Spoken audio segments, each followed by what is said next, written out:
दोस्तों, एक बहुत ही अच्छी बात कही गई है। चमक सबको नजर आती है। चमक सबको नजर आती है, अंधेरा कोई नहीं देख पाता।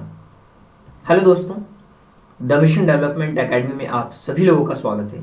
और आज हम डिस्कस करेंगे ज्योग्राफी का सेकंड पार्ट। और फर्स्ट पार्ट के अंदर हमने बहुत सारी चीजें डिस्कस करी है। और आपको मैं बता दूं कि ये जो हमारा जो जीके का पार्ट है गदा बैच के अंदर, इसके अंदर टोटल हम चार सब्जेक्ट्स डिस्कस करने वाले हैं, आप कह सकते हो। और अपने आप में एक बहुत बड़े बड़े सब्जेक्ट्स हैं। हिस्ट्री के ओवरव्यू को मैंने कवर किया है, ज्योग्राफी का एक पार्ट मैंने डिस्कस कर दिया है, और ये हमारा ये सेकंड पार्ट है जिसमें हम क्वेश्चन आंसर को भी डिस्कस करेंगे।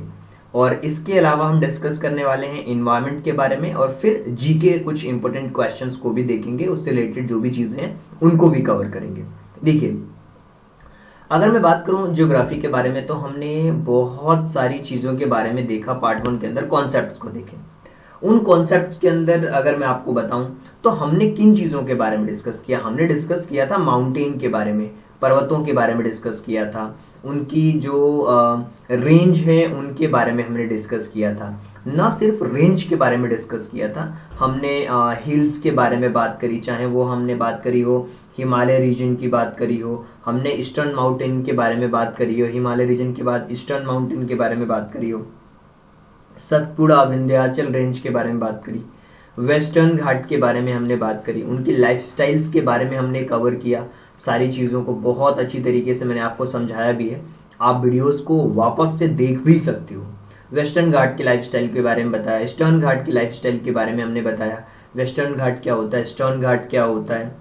इसके अलावा मैंने जो भी स्टेट्स हैं उन स्टेट्स के फूड के बारे में बताया। जैसे आंध्र प्रदेश है तो आंध्र प्रदेश का फूड क्या है, ड्रेस के बारे में हमने चर्चा करी, राइट। और इसके अलावा डांस, अगर कुछ इंपॉर्टेंट डांस हैं उनके बारे में डिस्कस करी, लैंग्वेज को डिस्कस किया कि, और स्टेट वाइज मैंने कोशिश करी कि सारे स्टेट्स कवर हो जाए, जिसके अंदर आंध्र प्रदेश, अरुणाचल प्रदेश, आसाम, राइट। इसके अलावा बिहार, छत्तीसगढ़, गोवा, गुजरात, हरियाणा, हिमाचल प्रदेश, जम्मू कश्मीर, झारखंड, कर्नाटक, मध्य प्रदेश, महाराष्ट्र, मणिपुर, मेघालय, मिजोरम, नागालैंड, उड़ीसा, और इसके अलावा पंजाब, राजस्थान, सिक्किम, तमिलनाडु, त्रिपुरा, उत्तर प्रदेश, वेस्ट बंगाल, उत्तराखंड, तेलंगाना।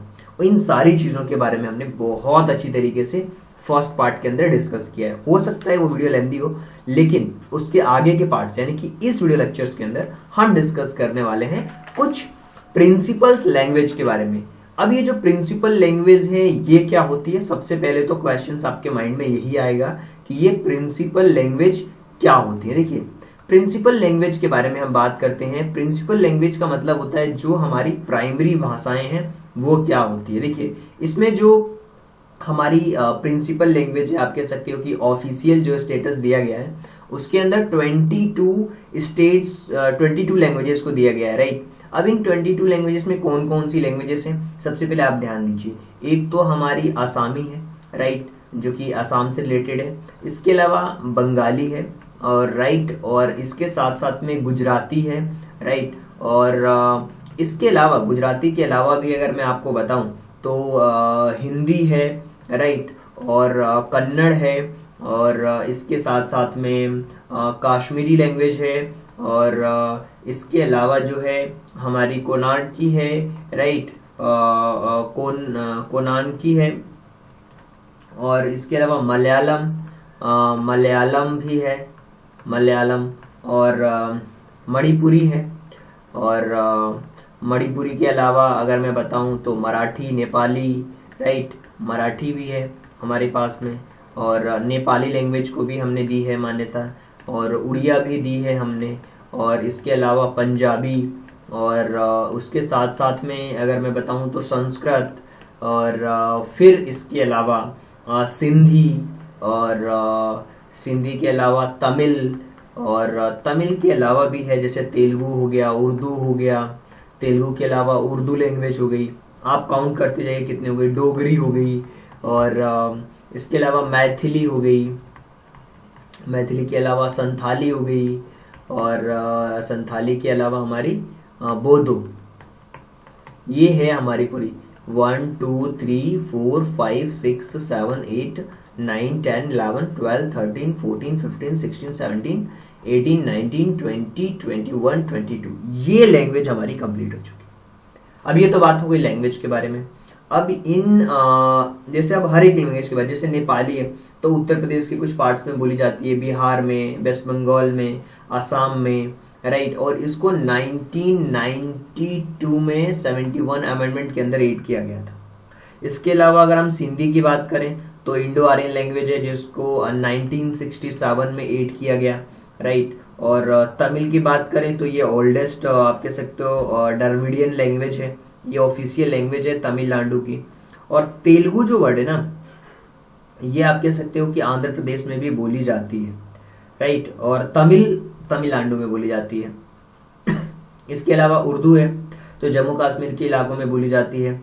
इसको तो आप कह सकते हो कि सैयद अहमद खान ने 1817 से लेकर के और 1819 तक काफ़ी एफर्ट लगाया मॉडर्न उर्दू को डेवलप करने में।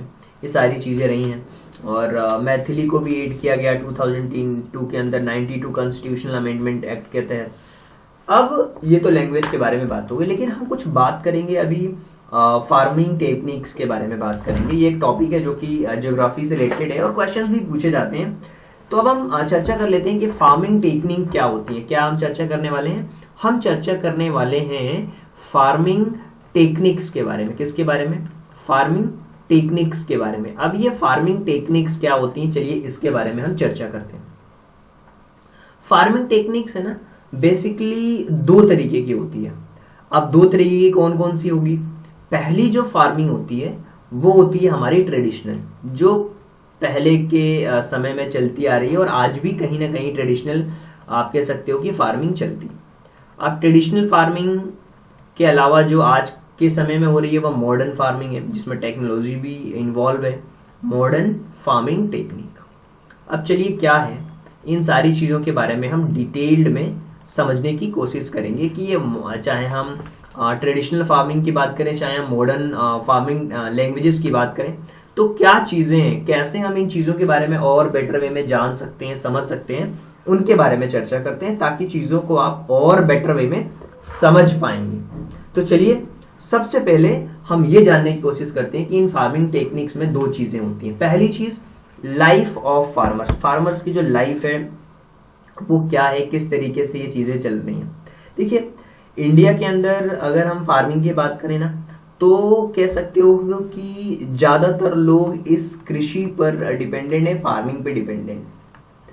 अब ये फार्मिंग पे डिपेंडेंट तो है, कृषि पे डिपेंडेंट तो है। लाइफ ऑफ फार्मर्स की अगर हम बात करें तो ये कहीं ना कहीं बहुत हार्ड वर्क कर रहे हैं। इंडिया की इकोनॉमी आप कह सकते हो कि एक एग्रीकल्चरल इकोनॉमी है। इंडिया की जो इकोनॉमी है वो अपने आप में एक एग्रीकल्चरल इकोनॉमी है। और फार्मर जो हैं वो इंडिया के सोल है, सोल मतलब आत्मा है। और बहुत सारे ऐसे फार्मर हैं जो काफ़ी रिच भी हैं और काफ़ी अच्छे से अपनी लाइफ को एंजॉय भी करें। और जो हमारे फॉर्मर पीएम रह चुके हैं लाल बहादुर शास्त्री जी, उन्होंने एक बहुत ही अच्छा स्लोगन दिया था जिसका नाम था जय जवान जय किसान, जय किसान, जय जवान और जय किसान। ये हमारे देश की आन बान शान है, हमारे जवान और हमारे किसान। तो ये सारी चीज़ें आप समझ पा रहे होंगे। अब हम बात करते हैं ट्रेडिशनल फार्मिंग के बारे में, इसको थोड़ा डिटेल में समझने की कोशिश करते हैं। देखिए नाम से ही आपको पता चल जाना चाहिए ये जो ट्रेडिशनल वर्ड है इसकी मीनिंग क्या होती है। ट्रेडिशन का मतलब होता है जो पहले से फार्मिंग जो है वो टेक्निक जो है वो पहले से चलती आ रही हो, उसको हम कहते हैं ट्रेडिशनल फार्मिंग। अब ये जो ट्रेडिशनल फार्मिंग है ना, इसके अंदर मेथड्स इन्वॉल्व है। कौन सी? पहली चीज की इनको चाहिए होती है लेबर। क्या चाहिए होती है? लेबर चाहिए होती है। किस चीज के लिए? चीजों को खोदने के लिए वहां पे, और अगर आपको बुआई करनी है तो वहां भी कहीं ना कहीं लेबर की जरूरत होती है। इसके साथ साथ अगर हम ये लोग कहीं ना कहीं मेजर जो इरिगेशन का जो सिस्टम है, जो इरिगेशन सिस्टम है वो कम्प्लीटली बारिश के ऊपर डिपेंड रहता है, रैन पे डिपेंडेंट रहता है इरिगेशन सिस्टम इनका। और जो ट्रेडिशनल खेती है ये हमारी लेबर सेंसिटिव है। क्या है? लेबर सेंसिटिव है, और कहीं ना कहीं यहाँ पे जो मैकेनिज्म होता है वो काफ़ी डिफिकल्ट होता है, समय बहुत ज़्यादा लग जाता है उसके अंदर। और ट्रेडिशनल फार्मिंग डिपेंड करती है हमारे इन्वायरमेंटल फैक्टर पे। यार अगर बारिश अच्छी हुई तो फसल अच्छी होगी, अगर बारिश नहीं हुई तो फसल बर्बाद हो जाएगी। तो इसको हम कहते हैं इन्वायरमेंटल फैक्टर्स। अब चर्चा करते हैं कि बहुत बार ऐसा होता है कि हम अनफेवरेबल, अनप्रिडिक्टेबल रहते हैं, और ट्रेडिशनल फार्मिंग के अंदर केवल 20 से 50% तक जो वाटर है वो क्रॉप तक पहुंच पाता है, बाकी जो रेस्ट हो जाता है वो लॉस हो जाता है। क्यों? क्योंकि हम रैन पे डिपेंड है ना, हम कहीं ना कहीं नेचर पे ही पूरा का पूरा डिपेंडेंट है। तो जो ट्रेडिशनल फार्मिंग है, ये टेक्निक, ये जो रिजल्ट्स हैं, वो इनका जो क्रॉप का वेस्टेज है वो बहुत ज़्यादा होता है। क्रॉप का जो वेस्टेज होता है ना बहुत ज़्यादा होता है, और उसके अलावा शिफ्टिंग करने में और कल्टीवेशन में, और इस सिस्टम में एक अच्छा जो कह सकते हो कि जो 2 से 3 साल तक जो लैंड फार्मिंग जो हम करते हैं, वो फार्मिंग सिस्टम 2 से 3 साल के लिए ही अच्छा होता है। और उसके बाद क्या हो जाता है, और जो न्यूट्रिशियंस होते हैं, जो न्यूट्रिएंट होते हैं, जो कि खेतों में जो रहते हैं वो कम होने लगते हैं। इसको हम कहते हैं कि ये कहीं ना कहीं इनको नुकसान पहुंचाता है। चाहे हम कल्टीवेशन की बात करें, जो उनको पोदू निकलता है, तेलंगाना में उसको पोदू कहते हैं, आंध्र प्रदेश में पोनम, आंध्र प्रदेश में अथवा तेलंगाना में पोदू कहा जाता है, केरल में पोनम कहा जाता है, मध्य प्रदेश में बेरा कहा जाता है। तो ये फार्मिंग सिस्टम जो है ना, वो क्रॉप को क्या करती है, डिक्रीज करती है। डिक्रीज क्यों करती है? क्योंकि वो जो लैंड होती है ना, वो उसकी फर्टिलिटी में कमी आती है, लैंड की फर्टिलिटी में कमी आती है। क्यों? क्योंकि ट्रेडिशनल फार्मिंग में हम चल रहे हैं चीज़ों को, और ये जो ट्रेडिशनल फार्मिंग है ना, ये कहीं ना कहीं हमें, हमारे लिए चीज़ों को कम प्रोडक्शन करता है, नुकसानदेह भी होता है। क्यों? क्योंकि अगर हम केवल 100% नेचर पे डिपेंडेंट रहेंगे, कुछ फर्टिलाइजर मैन्यूर नहीं डालेंगे, तो लोगों की आपूर्ति कैसे होगी? खेत तो बढ़ नहीं रहे, जनसंख्या तो बढ़ रही है। तो कहीं ना कहीं हमें लोगों की जो खान पान है, जो फूड्स हैं, उनको बढ़ाने के लिए हमें मॉडर्न फार्मिंग टेक्निक्स का यूज करना है। उसको हम कहते हैं, दूसरे जो तरीका है उसका नाम है मॉडर्न फार्मिंग टेक्निक। उसका क्या नाम है? Modern farming technique. अब ये मॉडर्न फार्मिंग टेक्निक क्या होती है? पहले तो हमने ट्रेडिशनल समझ लिया। मॉडर्न में क्या होता है ना, इसमें इक्विपमेंट्स यूज करे जाते हैं, टेक्निकल इक्विपमेंट्स यूज करे जाते हैं। किसके लिए? चाहे हम इरिगेशन की बात करें, सिंचाई की बात करें, इसमें भी एक हाईटेक सिस्टम होता है, उसको यूज किया जाता है। स्प्रिंकलिंग सिस्टम यूज किया जाता है। जो सीड्स होते हैं, जो बीज होते हैं, उनको भी वो हाइब्रिड बीज का यूज किया जाता है। इसके अलावा ये जो मॉडर्न फार्मिंग है ना, वो कंप्लीटली कैपिटल सेंसिटिव है। क्या? कैपिटल सेंसिटिव है कि यार इस बार हमने अगर मान लीजिए कि 7,000 रुपीज लगा दिए हैं किसानी में, कि अपनी खेती में, तो कहीं ना कहीं कैपिटल इससे ज्यादा हमें हमारा होना चाहिए, उससे ज्यादा हमें फायदा होना चाहिए। और मॉडर्न एग्रीकल्चर जो प्रैक्टिस है वो कहीं ना कहीं एक लार्ज फॉर्म होती है, और ये कहीं ना कहीं ईजिली परफॉर्म करी जाती है। इसके अलावा जो भी इक्विपमेंट्स होते हैं उनको यूज किया जाता है, और कम समय भी लगता है। मॉडर्न एग्रीकल्चर प्रैक्टिसेस जो होते हैं, जिसमें ड्रिपिंग हमारी होती है, ड्रिप करके पानी को पहुंचाया जाता है। जो स्टोरेज है उसको और स्ट्रॉन्ग किया जाता है, कोल्ड स्टोरेज जैसी फैसिलिटीज को दी जाती है, ताकि अनाज हमारे जो हों वो सुरक्षित रह सकें और उनका हम फिर से यूज कर पाएं। और मॉडर्न फार्मिंग टेक्निक में क्या होते हैं ना, हम जो हार्वेस्टिंग होती है, जो टिल्टिंग होती है, जो कंस्ट्रक्शन होता है, क्रॉप का रोटेशन हम करते हैं, मिक्स्ड करते हैं, मल्टीपल चीजें करते हैं साथ में। तो कहीं ना कहीं इन सारी फार्मिंग टेक्निक्स का यूज किया जाता है। तो अब हमने समझ लिया कि जो हमारा ट्रेडिशनल फार्मिंग टेक्निक है वो उसके बारे में जान लिया, जो हमारा मॉडर्न फार्मिंग टेक्निक है उन टेक्निक्स के बारे में भी हमने जान लिया और समझ लिया है। चलिए अब हम एक और टॉपिक को डिस्कस करेंगे, बहुत ही शानदार टॉपिक है, जिसमें हम कहेंगे, जिसको हम समझने वाले क्रॉप रोटेशन। क्या? Crop rotation. अब ये क्रॉप रोटेशन का मतलब क्या होता है, सबसे पहले आप इसको समझिए। जैसे मान लीजिए कि आपने एक बार आपने राइस की खेती करी, तो अगली बार आपने इस पे क्या करी, मेज की खेती कर दी। उसके बाद क्या कर दिया आपने गेहूं कर दिया, राइट। तो आप क्या कर रहे हो, यही लैंड है, इसमें आप क्रॉप का रोटेशन करते जा रहे हो। इसको हम कहते हैं क्रॉप रोटेशन। कहीं ना कहीं जो नाइट्रोजन होता है सॉइल को जो चाहिए होता है, जो हम मल्टीपल क्रॉप्स उसमें सेम फील्ड में अनदर अनदर टाइम पे करते हैं, तो कहीं ना कहीं उसमें कहीं ना कहीं फायदा होता है। राइट। मिक्स्ड और मल्टीपल एग्रीकल्चर फार्मिंग को हमें बढ़ावा देना चाहिए। अब हम बात करते हैं कि कुछ हमारे इंडिया में रिवोल्यूशन हुए, इन रिवोल्यूशन से रिलेटेड 100% क्वेश्चंस पूछे जाते हैं। अब देखिए, सबसे पहले एक तरफ मैं लिख देता हूं रिवोल्यूशन, ये आपसे क्वेश्चंस पूछा जा सकता है, और इसके एक तरफ लिख देते हैं हम एरिया। जैसे कि आपसे पूछा जाए कि ग्रीन रिवोल्यूशन यानी कि हरित क्रांति, इसका क्या एरिया रहा होगा? ये एग्रीकल्चर का है। किसका है ये? एग्रीकल्चर का है। अब एग्रीकल्चर में क्या चीजें आती हैं? जैसे कि फूड प्रोडक्शन, फूड प्रोडक्शन हो गया, फूड प्रोडक्शन यानी कि जो हरी चीजें हैं। इसके अलावा येलो, येलो का मतलब क्या होता है? पीली क्रांति। पीली क्रांति टोटली ये हमारे तेल से रिलेटेड है, ऑयल सीड से रिलेटेड है, सरसों हो गया, सरसों का प्रोडक्शन हो गया ये। इसके अलावा आती है व्हाइट रिवोल्यूशन, मतलब कि मिल्क, दूध दही से चीजें जो है वो हमारी व्हाइट रिवोल्यूशन है। इसके अलावा जिसको नाम दिया गया वो है ब्लू रिवोल्यूशन। ब्लू मतलब होता है जो नीली होती है यानी कि फिश को जोड़ा गया ब्लू रिवोल्यूशन से। इसी तरीके से पिंक रिवोल्यूशन, और पिंक रिवोल्यूशन का सीधा संबंध हमारी फूड प्रोसेसिंग से है, जिसको हम श्रिम्प भी कहते हैं, जिसको हम फूड का क्या करते हैं? प्रोसेस्ड फूड का इस्तेमाल करते हैं, प्रोसेस्ड फूड, पिंक रिवोल्यूशन। इसी तरीके से ब्राउन रिवोल्यूशन, जो कि आप बहुत कम लोग जानते होंगे इसके बारे में, और ये हमारी कॉफी से रिलेटेड है। किससे रिलेटेड है? कॉफी और कोकोआ से रिलेटेड है।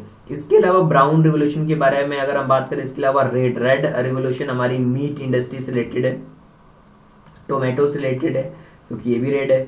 और गोल्डन मतलब जो सुनहरा, ये हमारे रिलेटेड है फ्रूट्स, और फ्रूट्स में सारे, चाहे वो हम एप्पल की बात कर लें, चाहे हम हनी की बात कर लें, चाहे हम हॉर्टिकल्चर की बात कर लें। हॉर्टिकल्चर मतलब कि जिसमें मधुमक्खियों से रिलेटेड जो चीजें होती हैं, जिसमें उसके हाइव से हम शहद निकालते हैं, ये सारा का सारा गोल्डन रिवोल्यूशन के अंदर आता है। गोल्डन के बाद भी कुछ चीजें हैं जैसे कि ग्रे। अब ग्रे का क्या रहता है? ग्रे का रहता है फर्टिलाइजर्स है, फर्टिलाइजर्स, और फर्टिलाइजर्स से रिलेटेड होता है ग्रे हमारा। इसके अलावा भी चीजें जैसे कि सिल्वर। अब सिल्वर रिवोल्यूशन का क्या है? एग, अंडों से, राइट। पोल्ट्री फार्म जो बिजनेस होते हैं उससे रिलेटेड है। और गोल्डन, मैंने आपको बताया गोल्डन फाइबर, जूट से रिलेटेड है। एक गोल्डन रिवोल्यूशन और एक गोल्डन फाइबर। गोल्डन फाइबर का मतलब क्या होता है? गोल्डन फाइबर जूट से रिलेटेड होता है, राइट। और सिल्वर फाइबर क्या होता है? सिल्वर फाइबर होता है आपका कॉटन से रिलेटेड। तो ये जो रिवोल्यूशन हैं, इन क्रांति के बारे में इससे रिलेटेड डायरेक्ट क्वेश्चंस पूछे जाते हैं, तो इसलिए मैंने आपको डिस्कस कर दिया ताकि चीजें आपको भी पता होना चाहिए कि क्या क्या चीजें होती हैं, क्या क्या सीजन्स होते हैं, किस तरीके से रिवोल्यूशंस काम करते हैं। तो ज्योग्राफी अपने आप में एक बहुत बड़ा टॉपिक है। अभी हम ज्योग्राफी के अंदर एग्रीकल्चर वाले पार्ट्स को डिस्कस कर रहे हैं ताकि ज्यादा से ज्यादा चीजों को आप समझ पाओ और जान भी पाओ, राइट।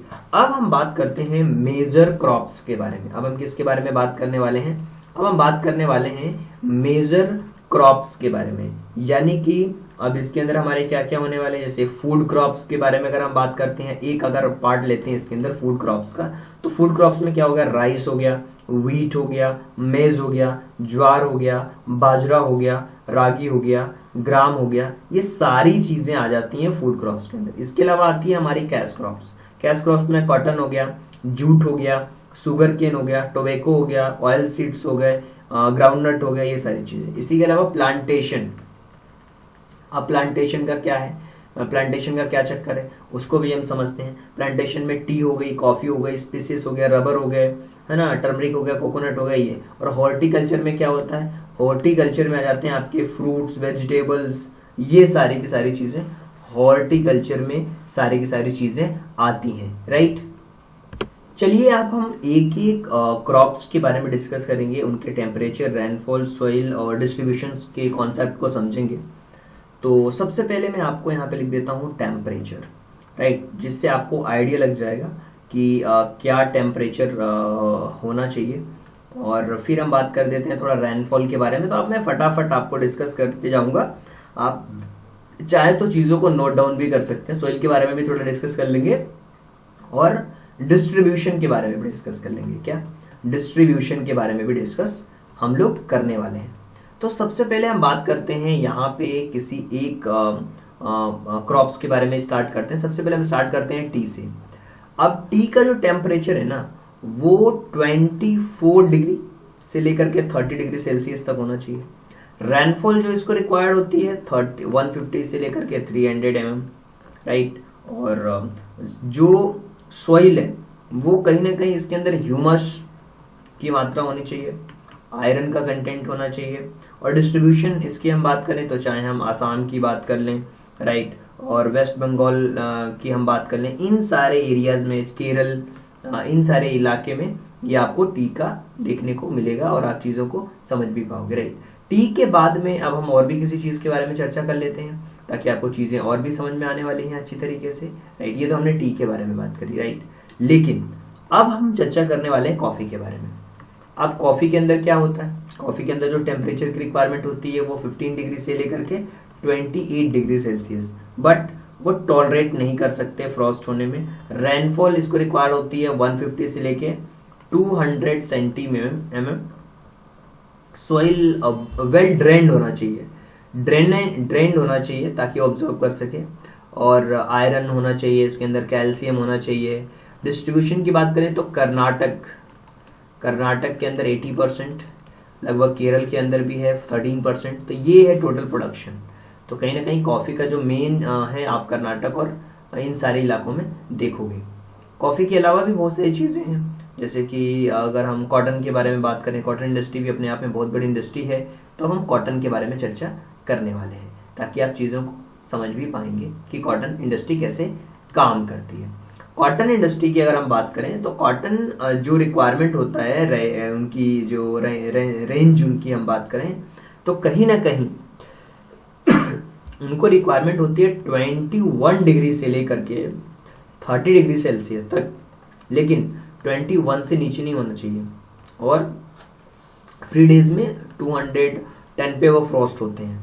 रेनफॉल की बात करें हम तो 50 से लेकर 75 सेंटीमीटर। इरिगेशन की फैसिलिटी, डीप ब्लैक सॉइल होना चाहिए, डीप ब्लैक सॉइल होना चाहिए। और लेटराइट की मात्रा होना चाहिए और ये चाहिए। और इसका जो डिस्ट्रीब्यूशन है ना कॉटन का, मध्य प्रदेश, गुजरात, हरियाणा, तेलंगाना, आंध्र प्रदेश, पंजाब, राजस्थान, कर्नाटक, तमिल, मध्य प्रदेश, ये सारे महाराष्ट्र सब में। अब हम बात करते हैं शुगर केन के बारे में। तो शुगर केन में भी सेम आप कह सकते हो कि लगभग यही चीजें मैं फटाफट डिस्कस कर देता हूँ कि शुगर केन में क्या होता है। शुगर केन में जो टेम्परेचर चाहिए गन्ने में वो आपको चाहिए 20 से लेकर 26 डिग्री सेल्सियस तक इनको टेम्परेचर चाहिए शुगर केन में। शुगर केन का मतलब होता है गन्ना, राइट। गन्ना को हम क्या कहते हैं, शुगर केन कहते हैं गन्ने को। तो यहाँ पे जो इसका टेम्परेचर की रिक्वायरमेंट होगी वो 20 से लेकर के 26 डिग्री सेल्सियस तक होने वाली है। रेनफॉल इसमें 150 सेंटीमीटर चाहिए। और ये सॉइल इसका जो है वो डीप रीच होना चाहिए। और डिस्ट्रीब्यूशन इसका यूपी में है, महाराष्ट्र में है, तमिल में है, और कर्नाटक में है, आंध्र प्रदेश में है, गुजरात में है, बिहार, हरियाणा, पंजाब, इन सारी जगहों में आपको इनके डिस्ट्रीब्यूशंस को आप समझ सकते हो। इसी तरीके से राइस के बारे में हम बात करते हैं तो राइस में हैवी क्ले चाहिए उनको। और इसके अलावा अगर हम बात करें राइस के बारे में तो राइस के बारे में आप इजीली समझ सकते हो। देखिए मैं ऐसे डिस्कस कर देता हूँ राइस के बारे में, आप चाहें तो नोट डाउन भी कर सकते हैं कि जो राइस है इसमें टेम्परेचर की रिक्वायरमेंट 24 डिग्री सेल्सियस होती है नियरली मंथ। एवरेज टेम्परेचर 22 से 30 डिग्री तक चलता है। रेनफॉल 100 से लेकर 200 तक। हैवी क्ले चाहिए और बेस्ट सूट होती है इसकी क्लेले लोम, जैसे क्लेली जो मिट्टी होती है वो सूट करती है। चाहे हम वेस्ट बंगाल की बात करें, उत्तर प्रदेश की बात कर लें, आंध्र प्रदेश की बात कर लें, महाराष्ट्र, इन सारी चीजों जगहों में मिलता है। वीट का जो है इसमें 10 से 15 डिग्री चाहिए और रेनफॉल 40 से 75। सॉइल वेल ड्रेन्ड होना चाहिए, फर्टाइल होना चाहिए, क्लेली लोम होना चाहिए। उत्तर प्रदेश, पंजाब, हरियाणा, मध्य प्रदेश, राजस्थान, बिहार, गुजरात, महाराष्ट्र, ये है। मेज में भी सेम ऐसे ही चाहिए लगभग, आप कह सकते हो। रेनफॉल बस इसमें 75 से कम चाहिए। वेल ड्रेन्ड होना चाहिए।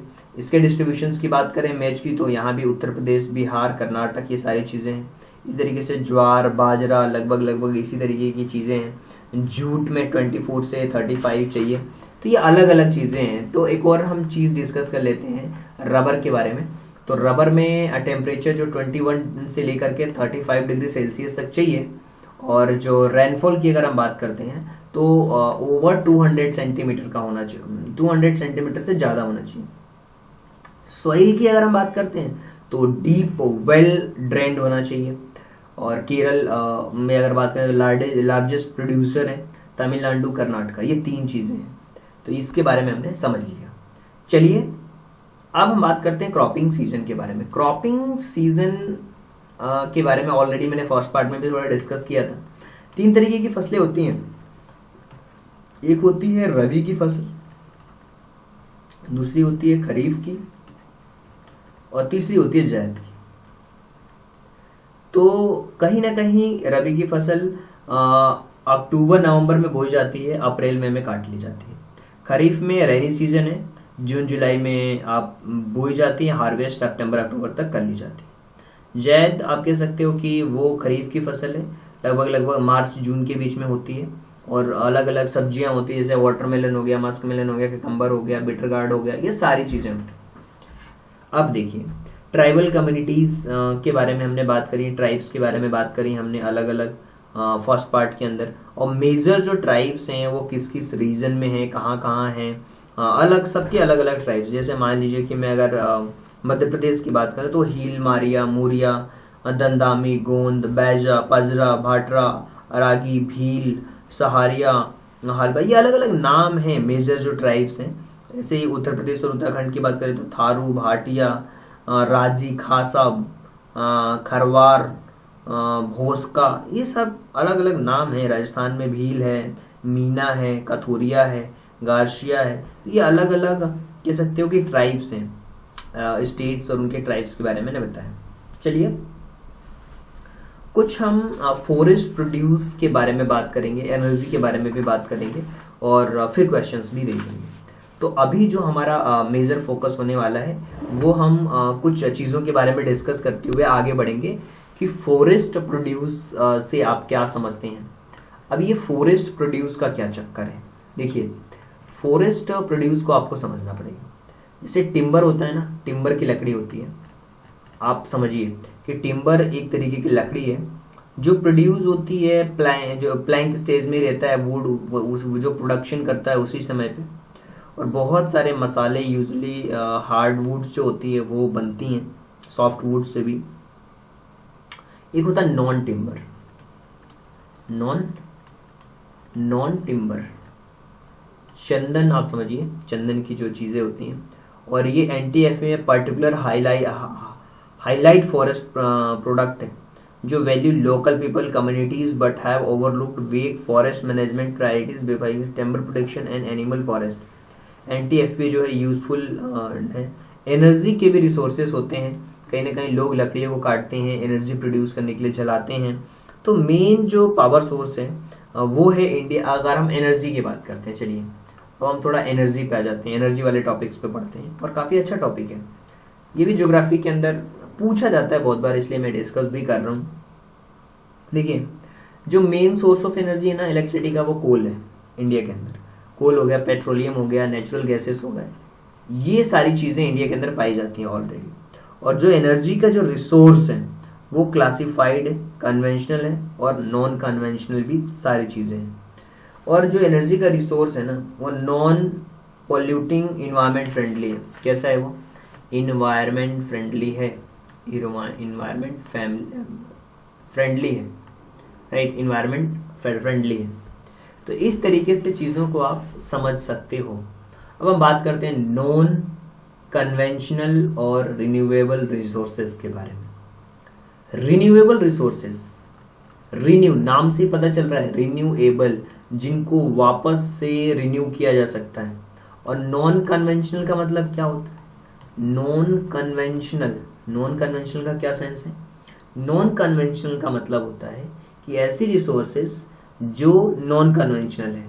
रिन्यूएबल में अपना विंड पावर आ जाएगा, सोलार पावर आ जाएगा, और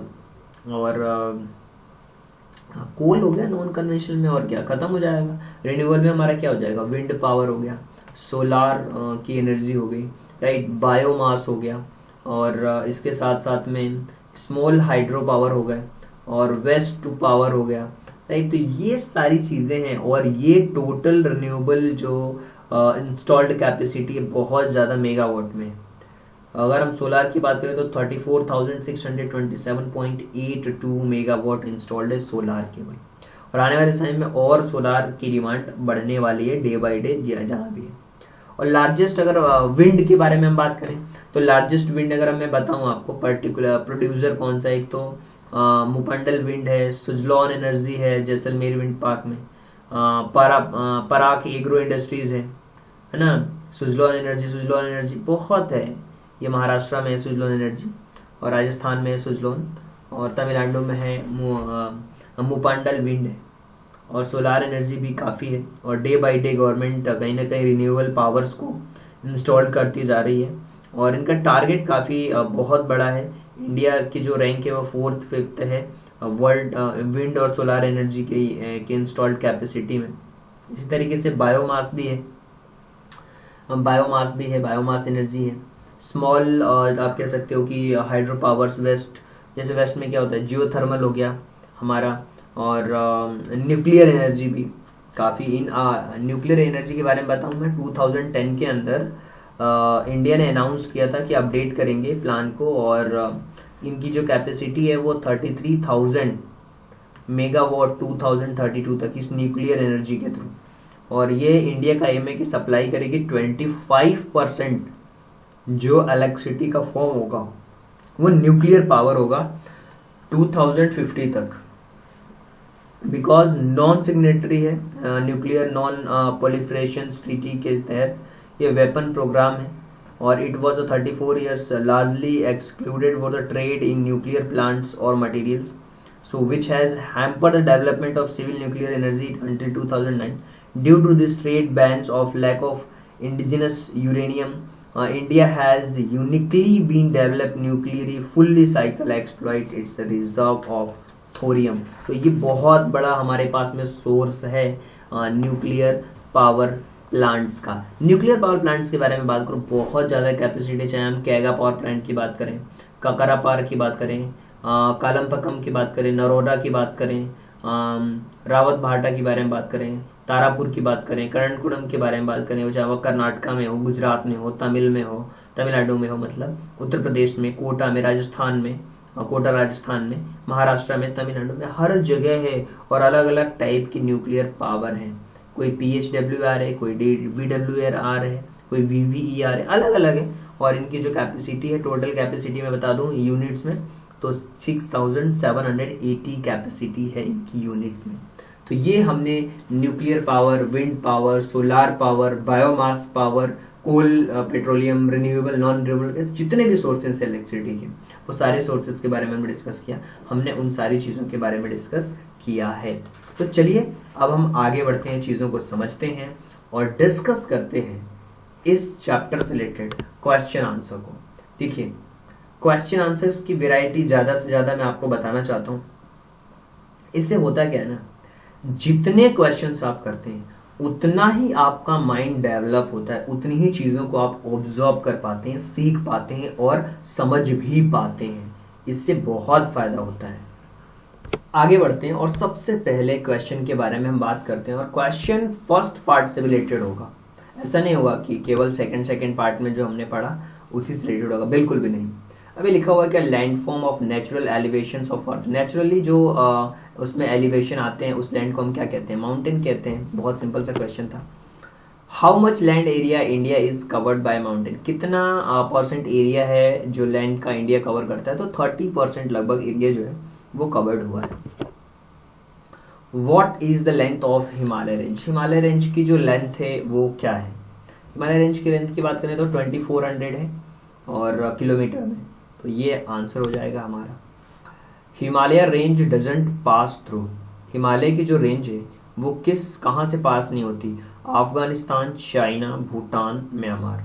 तो आप इजीली बता सकते हो इसका आंसर कि म्यांमार से वो पास नहीं होती है। इसी तरीके से नेक्स्ट क्वेश्चन है, हाईएस्ट पीक ऑफ हिमालय कितना है? हाईएस्ट पीक को हम क्या कहते हैं? K2, माउंट एवरेस्ट, नंगा पर्वत और या फिर नामचा बारवा। हाईएस्ट जो है उसका नाम है माउंट एवरेस्ट, राइट। इसी तरीके से शेरपास कहाँ रहते हैं? पूर्वांचल हिल्स में, सतपुड़ा की रेंज में, हिमालय रेंज में या वेस्टर्न घाट में? तो इसका आंसर बहुत सिंपल है कि वेस्टर्न घाट में नहीं रहते बल्कि हिमालय रेंज में रहते हैं Sherpas. Reach vineyards of the source of Dal lake in Kashmir produce, क्या सबसे ज्यादा प्रोड्यूस होता है? एप्पल, ग्रेप्स, ऑरेंज, सैफरॉन, क्या होता है? तो आप बता सकते हो कि इसका जो आंसर है ना ग्रेप्स, और इसको मैंने बताया डल लेक के बारे में कि वहां पे अंगूर बहुत होते हैं। हाईएस्ट पीक इन द पूर्वन is located in, highest peak कहाँ पे लोकेटेड है? बहुत सिंपल है, अरुणाचल प्रदेश में। इसी के साथ साथ हम बात करते हैं कि जो पूर्वांचल की रेंज है, जो कंप्रोमाइज है पटकई बम हिल्स या फिर गारो खासी, जैंतिया हिल्स या फिर लुशाई हिल्स या ऑल ऑफ एबव। तो आप इसका आंसर बहुत सिंपल है, all of above is the answer. The Nocte tribes lives on, Nocte tribes कहाँ रहती हैं? हिमालय में, पूर्वांचल्स में, विंध्य में, सतपुड़ा में, कहाँ भी? तो आप कह सकते हो कि पूर्वांचल हिल्स में ये रहते हैं। इसके साथ साथ the highest peak of Satpura range is, highest peak Satpura range की क्या है? तो हाईएस्ट पीक है धूपगढ़ पीक। कौन सी? धूपगढ़ पीक हाईएस्ट पीक है। The Narmada and Tapti river drains, जो नर्मदा और ताप्ती रिवर की जो ड्रेन्स हैं वो अरेबियन सी है। क्या है वो? अरेबियन सी। इसी तरीके से क्वेश्चन है कि the state with maximum tribe population, सबसे ज्यादा जो मैक्सिमम ट्राइब पॉपुलेशन है वो मध्य प्रदेश में रहती है। इसी के साथ साथ में क्वेश्चन ये भी है कि सह्याद्री माउंटेन जो है, सह्याद्री जो माउंटेन है वो सतपुड़ा रेंज में पाया जाता है। इसके साथ साथ the main crop produce in eastern Ghat is, eastern Ghat में जो सबसे ज्यादा जो मेन क्रॉप्स का जो प्रोडक्शन है वो किस चीज का होता है? तो रबर का होता है। इसी के साथ अगले क्वेश्चन की तरफ अगर हम मूव करेंगे तो हमें समझ आएगा कि क्वेश्चन में ये पूछा गया है कि कौन सा स्टेट है वो तेलुगु दोनों की लैंग्वेज। देखिए पहले तेलंगाना आंध्र प्रदेश का हिस्सा था, तो आंध्र प्रदेश में भी है और तेलंगाना में, मतलब आंसर क्या होगा? बोथ ए एंड बी, दोनों ही सही हैं। इसके साथ साथ अगर हम और आगे चलते हैं, क्वेश्चन में पूछा गया है कि कुचिपुड़ी डांस प्रैक्टिस कहाँ पे किया जाता है? तो बहुत ही सिंपल है, कुचिपुड़ी आंध्र प्रदेश में फेमस है, ये आपको पता होना चाहिए। डांस फॉर्म में मैंने आपको डिस्कस भी किया था स्टेट वाइज। और बिहू कहाँ पॉपुलर है, ये भी आप बिना किसी ऑप्शंस के बता सकते हो कि ये आसाम का एक डांस फॉर्म है बिहू, जो कि फेमस है। इसके अलावा मैथिली कहाँ बोली जाती है? देखिए मैथिली जो है वो बेसिकली बिहार में बोली जाती है, मैथिली लैंग्वेज। और मैथिली से आपको याद आएगा कि एक मैथिली हैं जो कि वो काफ़ी फेमस मैथिली संगीत गाती हैं, बहुत फेमस हैं और बिहार की ही रहने वाली हैं वो भी। कांडावी इज पॉपुलर इन, कांडवी पॉपुलर है गुजरात के अंदर। इसी तरीके से which of the following language is not spoken in Chhattisgarh, Chhattisgarh के अंदर कौन सी ऐसी लैंग्वेज है जो नहीं बोली जाती है? तो छत्तीसगढ़ के अंदर जो नहीं बोली जाने वाली लैंग्वेज है वो है पहाड़ी। पहाड़ी तो आपको पता है वो हमारे हिमाचल में बोली जाती है पहाड़ी लैंग्वेज। इसके साथ साथ विच of the following is not true, कौन सा इसमें से सही नहीं है? तो आप कह सकते हो कि Bagwan is a piece clothing, Bagwan is a dress, Paika. HO is the official language of Jharkhand, Ho is the official language of Jharkhand is not right things, right. आगे चलते हैं। 23rd लिखा है कि Ponchi is a form of, Ponchi किस चीज़ का फॉर्म है भाई? तो बहुत सिंपल है कि इसका जो फॉर्म है पोंची का वो धोती का एक फॉर्म है। इसी तरीके से क्वेश्चन है कि dash is spoken in Kerala, Kerala के अंदर क्या बोली जाती है? तो आप कह सकते हो कि मलयालम जो है वो बोली जाती है। केरल के अंदर मलयालम बोली जाती है, राइट। और इसी के साथ क्वेश्चन ये है कि Meitei language is spoken in, Meitei language जो है वो कहाँ बोली जाती है? तो मणिपुर में बोली जाती है मैतेई लैंग्वेज। इसी तरीके से दिया हुआ है कि अगजोनी इज इटन इन, वो कहाँ? तो आप कह सकते हो कि नागालैंड के अंदर खाया जाता है। और घूमर बहुत फेमस है, गाना ही फेमस हुआ है, ये कहाँ का है? बिना ऑप्शन देखे आप बता सकते हो कि Rajasthan is the famous for Ghoomar. Verma, a form of dish in Tripura is made of rice flower या फर्मेंटेड फिश या बीन्स या व्हीट फ्लोवर। बर्मा में क्या चलता है यार? बर्मा में चलता है फर्मेंटेड फिश, मछली खाते हैं वहाँ के लोग सबसे ज़्यादा। और कुमोनी इज स्पोकन कहाँ बोली जाती है? कुमोनी तो आप कह सकते हो उत्तराखंड में, पहाड़ी लैंग्वेज भी है। Bhatt, a popular dish in Uttarakhand is made of, कहाँ से? तो आप कह सकते हो सोयाबीन, बहुत पॉपुलर है, बहुत ज़्यादा उत्तराखंड में पॉपुलर है। Clustered settlement mainly found in, कहाँ पे?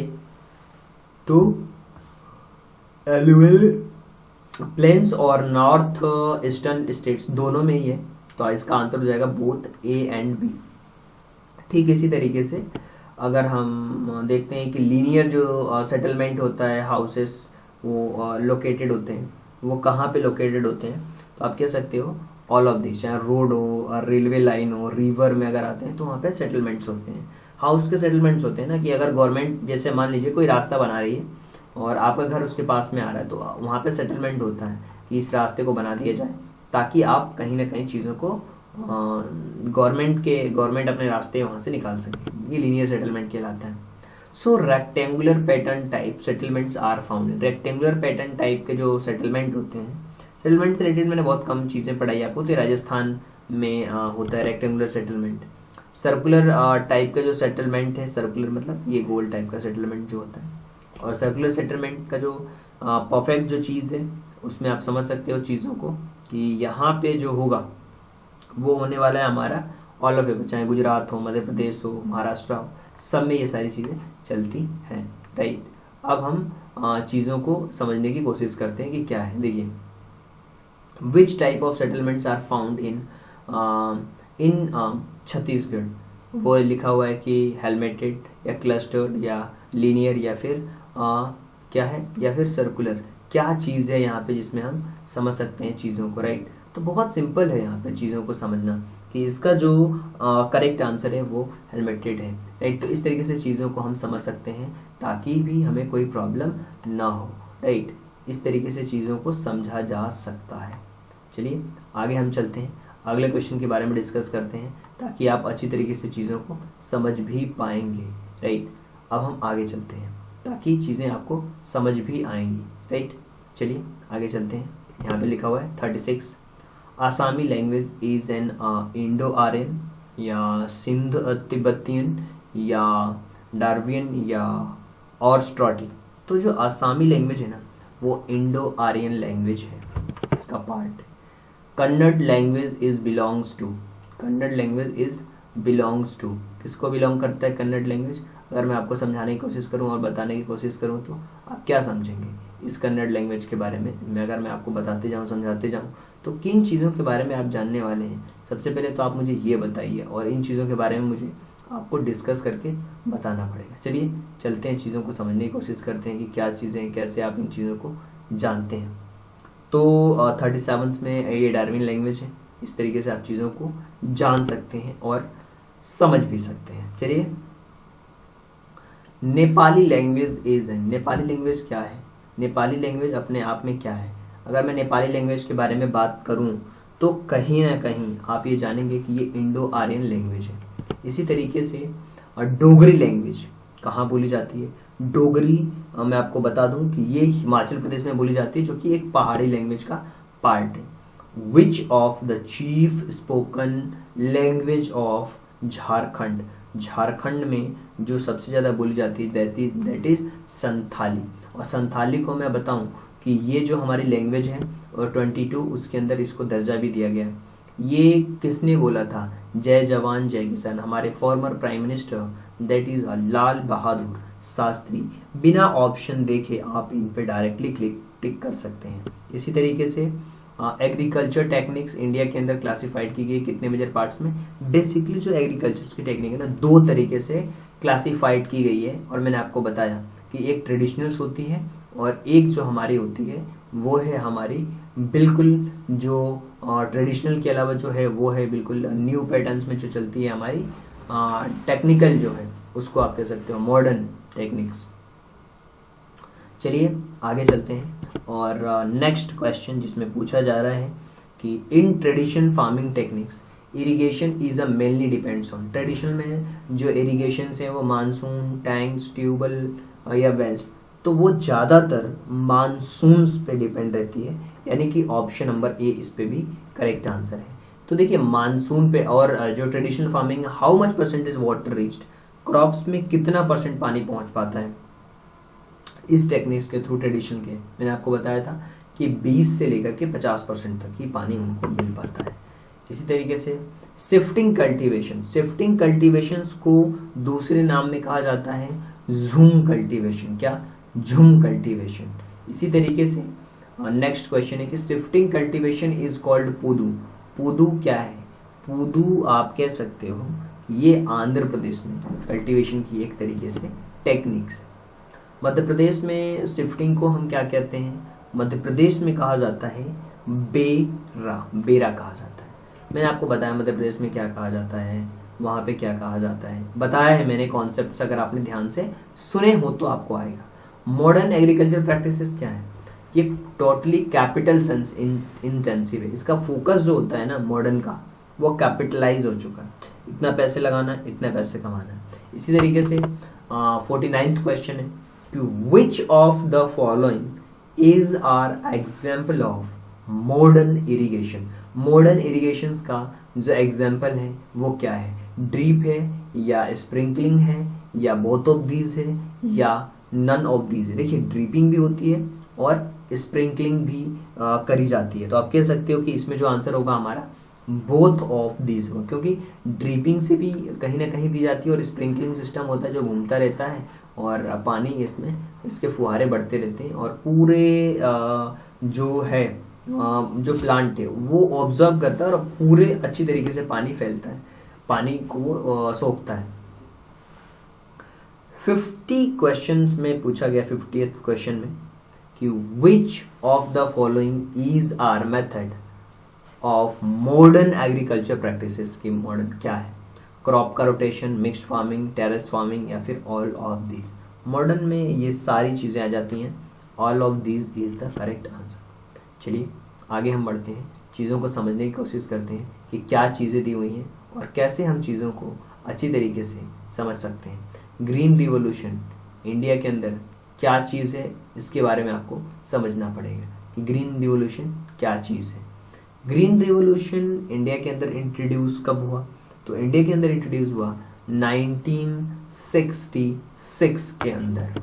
चलिए अब एक और दिया हुआ ब्लू रिवॉल्यूशन, किससे रिलेटेड है? ब्लू फिश से रिलेटेड है, बिल्कुल करेक्ट आंसर। इसी तरीके से which state has a larger producer of coffee, सबसे ज्यादा कॉफी जो प्रोड्यूस करी जाती है वो कही जाती है कर्नाटका के अंदर। कहाँ पे? कर्नाटका के अंदर सबसे ज्यादा कॉफी जो है वो प्रोड्यूस करी जाती है। इसी तरीके से क्वेश्चन है कि which of the following is a rabi crops. Rabi की क्रॉप्स में कौन सी फसल होती है? रबी की क्रॉप्स में होती है वीट की फसल, राइट। इसी तरीके से kharif crops widely sown in month, kharif की फसल को किस मंथ में बोया जाता है? तो खरीफ की फसल को बोया जाता है मार्च अप्रैल में, राइट। इसी तरीके से क्वेश्चन ये है कि खरीफ की फसल को बोया जाता है जून जुलाई में, जून जुलाई में बोया जाता है खरीफ। मेरा माइंड से स्किप हो गया था, जायद की फसल नहीं है, ये है हमारी जून जुलाई में। खरीफ मतलब ये रेनी सीजन में बोई जाती है। और इसके पहले में मैंने बताया था कि which of the rabi crops में क्या होता है? रबी क्रॉप्स में होती है हमारी ऑल ऑफ दीज। क्या होती है? All of these. इसी तरीके से मैंने बताया था कि कर्नाटक जो है वो लार्जेस्ट प्रोड्यूसर है इंडिया का, इसका कर्नाटक होगा, इसका ऑल ऑफ दीज होगा और इसका होगा जून जुलाई। और which articles which articles of Indian constitutions defend scheduled tribes. कौन सा ऐसा आर्टिकल है जो शेड्यूल्ड ट्राइब्स को बिल्कुल एक संवैधानिक अधिकार देता है, उसको डिफाइन करता है उसकी कैटेगरी को। तो आप कह सकते हो कि ये जो आर्टिकल 366 है ये इसको डिफाइन करता है। Ancestry was setup, ancestry setup किया गया कब? आप कह सकते हो 19 फरवरी में। कब? 19 फरवरी को। Which constitutional amendment act was enacted to insert article 338 as a NCST? तो आप कह सकते हो कि ये इंट्रोड्यूस किया गया 89th Constitutional Amendment Act। इसी तरीके से according to the census 2011 the number of scheduled tribes in India of the total population. Scheduled tribes जो है टोटल इंडिया के अंदर आप कह सकते हो कि 8.6% है, और सबसे ज़्यादा जो शेड्यूल्ड ट्राइब्स जो जनजातियाँ हैं वो मध्य प्रदेश में है। The major tribes Gond, Baigra, Maria belongs to कहाँ पे है? ये है हमारे सेंट्रल इंडिया के अंदर, यानी कि मध्य प्रदेश को सेंट्रल इंडिया का ही पार्ट है, तो आप समझ सकते हो। विच of the following tribes is associated with Andaman and Nicobar Island region? So Andaman and Nicobar Island region जो है वो कहीं ना कहीं सेंथाली ट्राइब से ये रिलेटेड है कंप्लीटली। आप इस चीज को समझ सकते हो। चलिए, world largest solar steam cooking कहाँ पे? Largest solar steam cooking system वो है हमारा आंध्र प्रदेश में। इसी तरीके से which of the following statements about biomass not correct? कौन सा बायोमास में करेक्ट नहीं है? So it is a clean and cheap source of energy, तो सही है। It improve sanitation and hygiene, ये भी करेक्ट है। It's enriched the organic manure, ये भी सही है। नन ऑफ द, इनमें से कोई ऐसा नहीं है जो गलत हो, सारे सही हैं, तो ये इसका ऑप्शन होगा none of the above. Geothermal energy is related to, geothermal जो एनर्जी है ना वो किस चीज से रिलेटेड है? वो है हमारी, कह सकते हो कि high heat of the earth. किससे रिलेटेड है? अर्थ की हीट से रिलेटेड है। चलिए आगे चलते हैं। एक और क्वेश्चन ये है कि मुंडा, ओरनम, संथाल हु, ये मेजर ट्राइब्स विच स्टेट से बिलोंग करती हैं? कौन सी स्टेट से ये बिलोंग करती हैं ये ट्राइब्स? तो ये बिलोंग करती हैं हमारे झारखंड से, राइट। इसी तरीके से अगर मैं आपसे पूछूं कि यहाँ पर जो है कि जो अगला क्वेश्चन पूछा गया है कि ministry of non conventional energy source was created in which year? तो कौन से ईयर में क्रिएट किया गया था? तो ये 1992 में क्रिएट किया गया था। Ministry of non conventional energy source was created in 1992। इसी तरीके से a centre of wind energy technology C wind is setup in, कहाँ सेटअप किया गया? तो ये चेन्नई में सेटअप किया गया। इसी तरीके से अगर हम India is located on, India कहाँ लोकेटेड है? Tropic of Cancer, Tropic of Capricorn, equator, polar region, तो आप कह सकते हो कि Tropic of Cancer, right. That is a right things, right. इसी तरीके से अगर मैं आपसे पूछूं कि Indian Ocean is corporations limited, Indian Ocean corporations limited, इसका मतलब क्या हुआ? IOCL का मतलब क्या हुआ? IOCL का मतलब हुआ Indian oil corporation limited. That is the correct answer, right. और ये आपको समझ आ रहा होगा। आई होप कि ये जो क्वेश्चंस मैंने डिस्कस करे हैं, 69 क्वेश्चंस डिस्कस करे हैं सेकंड चैप्टर के अंदर, और ये जो क्वेश्चंस है ना आप लोगों को बहुत अच्छी तरीके से समझ आए होंगे। आई होप अगर आपको फिर भी लगता है कि नहीं कोई डाउट है, किसी भी तरीके की कोई समस्या है, तो आप क्या कर सकते हैं? हमारा बैच ज्वाइन कर सकते हैं। बैच ज्वाइन करना बहुत ही ज़्यादा सिंपल प्रोसेस है बैच को ज्वाइन करना। देखिए क्या करना है आपको बैच ज्वाइन करने के लिए, बहुत ही सिंपल प्रोसेस है। क्या करना है बैच को ज्वाइन करने के लिए? आपको करना क्या है, बैच को ज्वाइन करने के लिए सबसे पहली चीज आपको क्या करना है, आपको लिखना है ज्वाइन, राइट, और अपना नाम लिखना है। जैसे मान लीजिए आपका नाम अमित है और आप दिल्ली से बिलोंग करते हैं, तो ज्वाइन आपने लिख दिया, गदर बैच में ज्वाइन कर रहे हैं आप, दिल्ली लिखा। और ये जो नंबर है ना 8770077431, इस नंबर पे आपको मैसेज करना है, व्हाट्सएप करना है, आपको हम ऐड कर लेंगे। जो भी डाउट्स होंगे वो सारे डाउट्स क्लियर करे जाएंगे। So thank you so much and thanks for giving your precious time at the last. God bless you. अगले चैप्टर में हम डिस्कस करेंगे इन्वायरमेंट के बारे में। तो thank you so much, thanks for giving your precious time. God bless you.